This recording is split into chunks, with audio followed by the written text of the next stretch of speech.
2 Timoteus 1 verse 13 tot 18.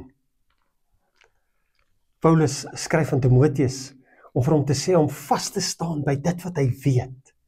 Dit wat 'n vaste wete in sy lewe is. En dan gee hy voorbeelde daarvan. Hy sê vertrou op dit wat jy weet.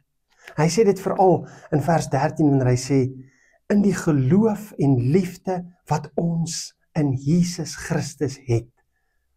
Dit weet ons tog.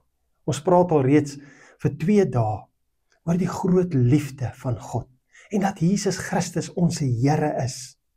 En dat ons daarin glo en dat daardie geloof vir ons die ewige lewe gee.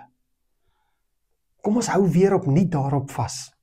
Dat die geloof en die liefde wat ons in Jesus Christus het, is die ding wat ons met die wêreld wil deel. Ons geloof. Die liefde wat ons ontvang het, wil ons in liefde uitleef na die mense om ons. Kom ons doen dit vandag. Kom ons sê sommer vir iemand dat Jesus het jou lief. Kom ons bel daardie persoon wat in jou gedagtes is die hele tyd en sê, ek wil hoor hoe dit met jou gaan.